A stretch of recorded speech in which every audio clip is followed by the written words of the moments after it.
கங்குவா படம் ரிலீஸ் ஆயிடுச்சு. அதை ரிவ்யூ பண்ண வேண்டிய அவசியம் நமக்கு கிடையாதுன்னு தோணுது. ஏன்னா அந்த படத்தை ஆல்ரெடி எல்லாம் அடித்து துவச்சிக்கிட்டு இருக்காங்க. பட் இருந்தாலும் அவங்க அந்த படத்தில் ஒர்க் பண்ணவங்களோட மனநிலை எப்படி இருக்கும் இப்போ அப்படின்னு ஒரு கற்பனை இருந்தது.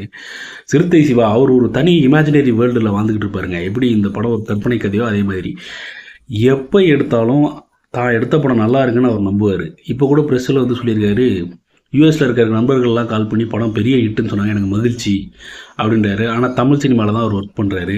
தமிழ் ஆடியன்ஸ் யாருமே சாட்டிஸ்ஃபை ஆகல, அதை பற்றி அவர் கவலையே பட மாட்டார். சாய் பிளஸ் அப்படின்ட்டு போயிடுறாப்புல. எப்படி இந்த மாதிரி ஆட்கள் மட்டும் சாய்பாபா பிளஸ் பண்ணுறாருன்றதும் சந்தேகமாக இருக்குது. நான் கூட வேலைக்கிழமெல்லாம் போய் கோயிலில் பிரசாதம் வாங்கி சாப்பிட்றேங்க, என்ன கொஞ்சம் பிளஸ் பண்ணலாம்ல. அப்புறம் நம்ம சூர்யா பாவங்க, உண்மையிலேயே எவ்வளோ ஹார்ட் ஒர்க் போட்டாலும் அடிச்சிடுறாங்க வந்தோடனே. காத்துக்காங்க வரதுக்கு எப்படா வருவாப்புலன்ட்டு, வந்தோடனே அட்டி பொழந்து விட்டுறாங்க. பின்னங்கால் பெரு அடிக்க ஓட வேண்டியதாக இருக்குது அடுத்த படத்தை நோக்கி. அடுத்தது கார்த்திக் சூப்பராஜ், ஆர்ஜே பாலாஜிலாம் காப்பாற்றினா தான் உண்டு போல். அவர் வேற பாவம் ஓடிடியில் படத்தை ரிலீஸ் பண்ணாங்கன்னா கொண்டாடுறாங்க. ஏய் சூப்பர் படம்பா, இது தியேட்டரில் ரிலீஸ் பண்ணவே இல்லை இது அப்படின்னு சொல்லி கொண்டாடுறாங்க. அதே பாருங்க, அவன் கஷ்டப்பட்டு தியேட்டரில் கொண்டு வந்து 2 வருஷங்கள் வச்சுட்டு சொன்னாயே, நீ ஏன்பா தியேட்டரில் ரிலீஸ் பண்ணுற, ஓடிடியில் ரிலீஸ் பண்ணலாம்ல அப்படின்றாங்க. என்ன ஒன்றும் புரிய மாட்டேங்குது நமக்கும்.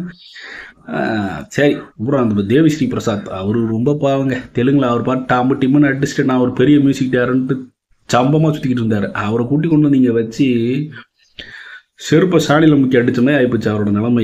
எவனை பார்த்தாலும் மியூசிக் டைரக்டருக்கு இவ்வளோ மியூசிக் போட்டுருக்காரு. ஏங்க நல்லா மியூசிக் போடுறவருங்க அவருங்க. நம்ம வேலை வாங்க தெரியணும், வேலை வாங்க தெரியாட்டி பிரச்சனை தானே வரும், அது ஒன்றும் பண்ண முடியாது.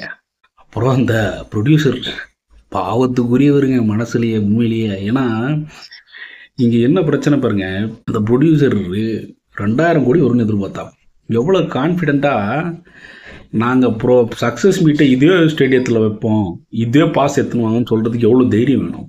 அவர்கிட்ட அந்த தைரியம் இருந்திருக்கீங்க, அவர் கான்ஃபிடெண்ட்டாக தான் இருந்திருக்காப்புல. ஆனால் அந்த கான்ஃபிடென்ட் நமக்கு கொஞ்சம் எரிச்சலாக இருக்குது, இரிட்டேட்டிங்காக இருக்குமா இல்லை நம்ம ஆளுங்களுக்கு. அந்த மாதிரி இரிட்டேட் ஆகிட்டாங்க சோசியல் மீடியாவுக்கு போயலாம். ஆனால் பூரா பேரும் சேர்ந்து எப்படா மாட்டுவான்னு பார்த்தாங்க. அதுக்கேற்ற மாதிரி நீங்கள் ஒரு கண்டென்ட்டோடு ஒரு படத்தை எடுத்துகிட்டு வந்து கொடுத்தீங்க. தாட்டா சாக்கு எட்ரா அந்த கத்தியை குத்துறா அப்படின்னு வச்சா, எட்ரா அந்த கத்தியை குத்துறா இவனை அப்படின்ற மாதிரி குத்திக்கிட்டு இருக்காங்க உங்களைய.